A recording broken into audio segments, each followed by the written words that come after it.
Good evening, students. Here we will discuss the topic of plus 2 class accounts book, volume 1st, part 3rd. Topic name is share capital. Here we will discuss all the details regarding the share capital chapter, both the theoretical and numerical part of it. This is the first part of all these videos. Firstly, we will discuss the topic meaning of company. Because share capital ਨੂੰ start ਕਰਨ ਤੋਂ ਪਹਿਲਾਂ ਆਪਾਂ ਨੂੰ company ਬਾਰੇ ਪਤਾ ਹੋਣਾ ਚਾਹੀਦਾ ਹੈ ਵੀ ਐਕਚੁਅਲ ਦੇ ਵਿੱਚ ਕੰਪਨੀ ਹੈ ਕੀ, ਵਟ ਇਜ਼ ਕੰਪਨੀ, ਤਾਂ ਹੀ ਸ਼ੇਅਰ ਕੈਪੀਟਲ ਸਮਝ ਆਊਗਾ। ਜੋ ਰਿਟਨ ਦੇ ਵਿੱਚ ਮੀਨਿੰਗ ਹੈ ਕੰਪਨੀ ਦਾ ਤੁਹਾਨੂੰ ਇੱਥੇ ਗਿਵਨ ਹੈ, but all details of company will be clear in the characteristics of company topic ਦੇ ਵਿੱਚ ਕਲੀਅਰ ਹੋ ਜਾਊ। ਸੋ ਆਪਾਂ ਕਰੈਕਟਰਿਸਟਿਕਸ ਆਫ ਕੰਪਨੀ ਸਮਝਾਂਗੇ ਕਿਉਂਕਿ ਕੰਪਨੀ ਦੇ ਡਿਟੇਲਸ ਐਂਡ ਕਰੈਕਟਰਿਸਟਿਕਸ ਹੈ ਜੋ ਕੰਪਨੀ ਦਾ ਉਹ ਇੱਥੇ ਹੀ ਕਵਰ ਹੋ ਜਾਣਾ ਸਾਰਾ। So start the topic characteristics of company.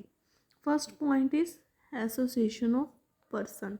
Association मतलब कुछ क persons इकट्ठे होके एक बिजनेस स्टार्ट करते हैं जिन्हों का सारे persons आ जो स्टार्ट करते हैं बिजनेस गोल किंदा कॉमन गोल कुछ भी हो सकता है, may be profit motive, may be public welfare, but main motive किसी भी बिजनेस ਨੂੰ स्टार्ट ਕਰਨ ਦਾ प्रॉफिट कमाना ही ਹੁੰਦਾ है।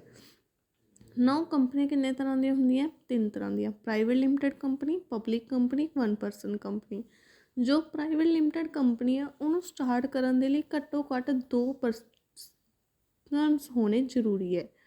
ਜੇ ਆਪਣੇ ਕੋਲ at a time 2 persons available ਹੈ ਐਂਡ ਉਹ ਬਿਜ਼ਨਸ ਕੋਈ ਬਿਜ਼ਨਸ ਸਟਾਰਟ ਕਰਨਾ ਚਾਹੁੰਦੇ ਆ ਤਾਂ ਪ੍ਰਾਈਵੇਟ ਲਿਮਟਿਡ ਕੰਪਨੀ ਨੂੰ ਸਟਾਰਟ ਕਰ ਸਕਦੇ ਹੈ। Now public limited company, public company ਹੈ ਜੋ ਉਹਨੂੰ ਸਟਾਰਟ ਕਰਨ ਦੇ ਲਈ ਘੱਟੋ ਘੱਟ 7 ਪਰਸਨਸ ਹੋਣੇ ਜ਼ਰੂਰੀ ਹੈ।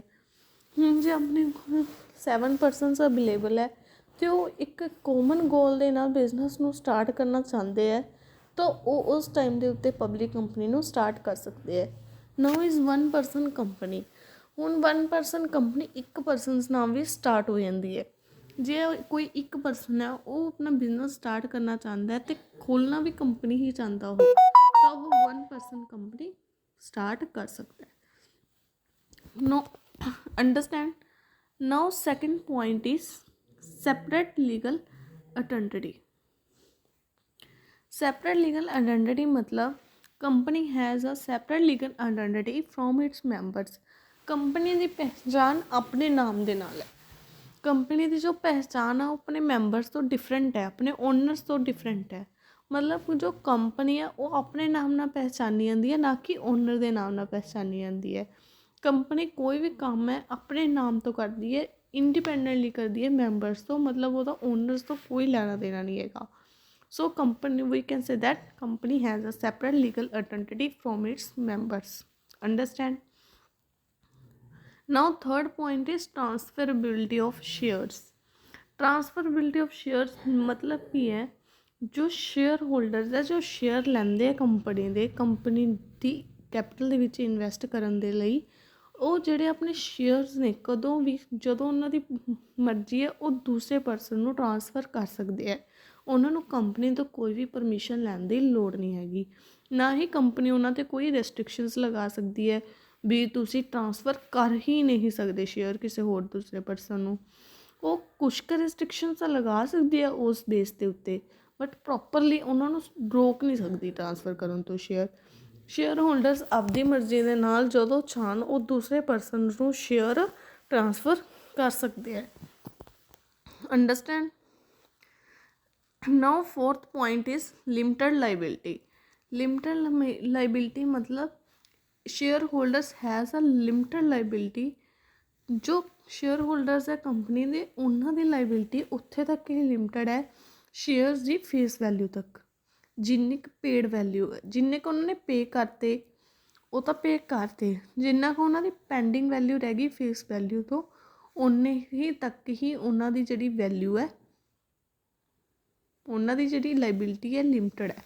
ਫੋਰ ਐਗਜ਼ਾਮਪਲ ਕੰਪਨੀ ਦਾ ਜੋ ਸ਼ੇਅਰਸ ਨੇ ਉਹਨਾਂ ਦੀ ਫੇਸ ਵੈਲਿਊ ਕਿੰਨੀ ਹੈ 10, ਅਤੇ ਸ਼ੇਅਰ ਹੋਲਡਰਸ ਨੇ ਕਿੰਨੇ ਪੇ ਕਰਤੇ 5, ਤਾਂ ਪੈਂਡਿੰਗ ਕਿੰਨੇ ਰਹਿ ਗਏ 5 ਰੁਪੀਸ। ਤਾਂ ਜੋ ਕੰਪਨੀ ਦੇ ਜੋ ਸ਼ੇਅਰ ਹੋਲਡਰਸ ਉਹਨਾਂ ਦੀ ਲਾਇਬਿਲਿਟੀ ਕਿੱਥੇ ਤੱਕ ਲਿਮਟਿਡ ਹੋਊਗੀ? ਉਸ ਜਿਹੜੇ ਅਨਪੇਡ ਜਿਹੜਾ 5 ਰੁਪੀਸ ਹੈ ਉੱਥੇ ਤੱਕ ਹੀ ਉਹਨਾਂ ਦੀ ਲਾਇਬਿਲਿਟੀ ਲਿਮਟਿਡ ਹੈ, ਤਾਂ ਉਹਨਾਂ ਨੇ ਉਸ ਤੋਂ ਬਾਅਦ 1 ਰੁਪਈਆ ਵੀ ਵੱਧ ਨਹੀਂ ਹੈ ਦੇਣਾ, ਉਹ ਬਸ 5 ਰੁਪੀਜ਼ ਹੀ ਸ਼ੇਅਰ ਹੋਲਡਰਸ ਪੇ ਕਰਨਗੇ। ਸੋ we can say that company has a limited liability up to the unpaid amount of its shares, understand। ਉਸ ਤੋਂ ਬਾਅਦ ਜੇ ਉਹਨਾਂ ਨੂੰ ਕੰਪਨੀ ਨੂੰ ਕੋਈ ਪੈਸਾ ਚਾਹੀਦਾ ਵੀ ਹੈ ਤਾਂ ਉਹ ਕਿਤੋਂ ਮਰਜ਼ੀ ਅਰੇਂਜ ਕਰਨ, ਤਾਂ ਉਹ ਸ਼ੇਅਰ ਹੋਲਡਰਸ ਤੋਂ ਨਹੀਂ ਮੰਗ ਸਕਦੇ। ਉਹ ਸ਼ੇਅਰਸ ਹੋਰ ਸਬਸਕ੍ਰਾਈਬ ਕਰ ਸਕਦੇ ਆ, ਬਟ ਉਹ ਕੰਪਨੀ ਆਏ ਨਹੀਂ ਕਹਿ ਸਕਦੀ ਉਹਨਾਂ ਨੂੰ, ਤਾਂ ਉਹਨਾਂ ਦੀ ਲਾਇਬਿਲਿਟੀ ਬਣਦੀ ਹੋਈ ਨਹੀਂ, ਬਸ ਉਹ ਵੱਧ ਪੈਸੇ ਨਹੀਂ ਲੈ ਸਕਦੀ ਸ਼ੇਅਰ ਹੋਲਡਰ ਤੋਂ। ਜਿੰਨੇ ਕੁ ਉਹਨਾਂ ਦੇ ਅਨਪੇਡ ਰਹਿ ਗਏ ਸ਼ੇਅਰ, ਉਸ ਸ਼ੇਅਰਸ ਜੋ ਸਬਸਕ੍ਰਾਈਬ ਕੀਤੇ ਹੋਏ ਆ, ਜਿੰਨੇ ਕੁ ਅਨਪੇਡ ਰਹਿ ਗਏ ਬਸ ਉੱਥੇ ਤੱਕ ਹੀ ਉਹਨਾਂ ਤੋਂ ਡਿਮਾਂਡ ਕਰ ਸਕਦੀ ਹੈ ਕੰਪਨੀ ਸ਼ੇਅਰ ਹੋਲਡਰਸ ਤੋਂ।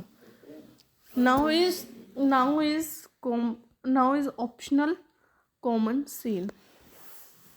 ਕਾਮਨ ਸੇਲ ਕੀ ਹੁੰਦਾ, ਜੋ ਸ਼ੇਅਰ ਹੋਲਡਰਸ ਨੇ ਸ਼ੇਅਰਸ ਸਬਸਕ੍ਰਾਈਬ ਕਰਦੇ ਆ, ਉਹ ਜੋ ਸ਼ੇਅਰ ਸਰਟੀਫਿਕੇਟ ਮਿਲਦਾ ਉਹਨਾਂ ਨੂੰ ਇੱਕ, ਉਸ ਸਰਟੀਫਿਕੇਟ ਦੇ ਉੱਤੇ ਕੀ ਲੱਗਦੀ ਹੈ, ਇੱਕ ਕਾਮਨ ਸੇਲ ਮਤਲਬ ਇੱਕ ਸਟੈਂਪ ਲੱਗਦੀ ਹੈ।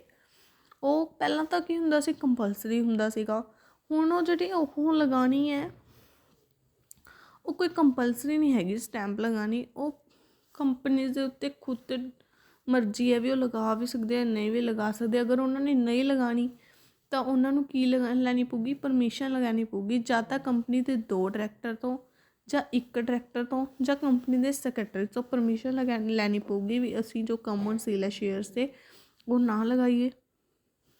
ਮਤਲਬ ਆਪਸ਼ਨਲ ਹੈ ਜੋ ਸਟੈਂਪ ਲਗਾਉਣੀ ਹੈ ਸ਼ੇਅਰ ਸਰਟੀਫਿਕੇਟ 'ਤੇ, ਅੰਡਰਸਟੈਂਡ।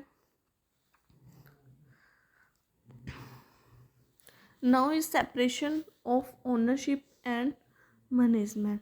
ਇਹ ਤਾਂ ਆਪਾਂ ਪੜ੍ਹ ਚੁੱਕੇ ਹਾਂ ਵੀ ਕੰਪਨੀ ਦੀ ਜੋ ਆਇਡੈਂਟੀਟੀ ਹੈ ਉਹ ਆਪਣੇ ਓਨਰਸ ਤੋਂ, ਮੈਂਬਰਸ ਤੋਂ ਉਹ ਸੈਪਰੇਟ ਹੁੰਦੀ ਹੈ। ਓਨਰ ਕੋਈ ਹੋਰ ਹੁੰਦਾ, ਮੈਨੇਜ ਕੋਈ ਹੋਰ ਕਰਦਾ। ਜਿਵੇਂ ਓਨਰਸ ਤਾਂ ਸਾਰੇ ਨੇ, ਜੋ ਸ਼ੇਅਰ ਹੋਲਡਰਸ ਨੇ ਉਹ ਸਾਰੇ ਓਨਰਸ ਹੀ ਹੈ, ਕਿਉਂਕਿ ਉਹ ਕੰਪਨੀ ਦੀ ਕੈਪੀਟਲ ਦੇ ਵਿੱਚ ਇਨਵੈਸਟ ਕਰਦੇ ਹੈ। ਅਤੇ ਮੈਨੇਜ ਕੌਣ ਕਰਦਾ, ਹੋਰ ਕੋਈ ਕਰਦਾ, ਮੈਨੇਜਰਸ ਵਗੈਰਾ। ਤਾਂ ਮਤਲਬ ਕਿ ਕੰਪਨੀ ਦੇ ਜੋ ਕੰਮ ਨੇ ਉਹ ਇੰਡੀਪੈਂਡੈਂਟਲੀ ਹੁੰਦੇ ਆ ਆਪਣੇ ਮੈਂਬਰਸ ਤੋਂ, understand. Now is perpetual existence. Perpetual existence ਮਤਲਬ ਕੰਪਨੀ ਦੀ ਲਾਈਫ ਹੈ ਜਿਹੜੀ ਉਹ ਬਹੁਤ ਜ਼ਿਆਦਾ ਲੌਂਗ ਹੈ। ਕੰਪਨੀ ਦੀ ਲਾਈਫ ਆਪਣੇ ਮੈਂਬਰਸ 'ਤੇ ਨਹੀਂ ਡਿਪੈਂਡ ਕਰਦੀ, ਚਾਹੇ ਮੈਂਬਰਸ ਰਹਿਣ ਚਾਹੇ ਨਾ ਰਹਿਣ, ਪਰ ਕੰਪਨੀ ਆਪਣੇ ਕੰਟੀਨਿਊ ਉਵੇਂ ਰਹੂਗੀ ਹਮੇਸ਼ਾ। ਕੰਪਨੀ ਲੋਅ ਦੇ ਦੁਆਰਾ ਹੀ ਬਣੀ ਸੀ ਅਤੇ ਲੋਅ ਹੀ ਉਹਨੂੰ ਐਂਡ ਕਰੂਗਾ। ਉਹਦੀ ਕੰਪਨੀ ਦੀ ਜੋ ਲਾਈਫ ਹੈ ਉਹ ਆਪਣੇ ਮੈਂਬਰ ਦੇ ਉੱਤੇ ਨਹੀਂ ਡਿਪੈਂਡ ਕਰਦੀ, ਮੈਂਬਰ ਦੀ ਲਾਈਫ 'ਤੇ ਨਹੀਂ ਡਿਪੈਂਡ ਕਰਦੀ, ਚਾਹੇ ਉਹ ਰਹਿਣ ਚਾਹੇ ਨਾ ਰਹਿਣ। Now is capacity to sue. Capacity to sue ਮਤਲਬ ਕੰਪਨੀ ਦਾ ਇੱਕ ਡਿਫਰੈਂਟ ਨੇਮ ਹੈ ਆਪਣੇ ਮੈਂਬਰਸ ਤੋਂ। ਇੱਕ ਪਰਸਨ ਹੁੰਦਾ ਨਾ ਜਿਵੇਂ, ਬਸ ਉਵੇਂ ਕੰਪਨੀ ਹੈ। ਬਸ ਪਰਸਨ ਕੀ, ਇੱਕ ਲਿਵਿੰਗ ਪਰਸਨ ਹੈ, ਇਹ ਕੀ ਹੈ, ਇੱਕ ਇੰਟੈਂਜੀਬਲ ਪਰਸਨ ਹੈ। ਮਤਲਬ ਇਹ ਨਾ ਕੋਈ ਸਾਹ ਲੈ ਸਕਦਾ, ਨਾ ਖਾਂਦਾ ਪੀਂਦਾ, ਆਰਟੀਫਿਸ਼ੀਅਲ ਪਰਸਨ ਹੈ, ਹੈਗਾ ਇੱਕ ਪਰਸਨ ਹੀ ਹੈ ਕੰਪਨੀ।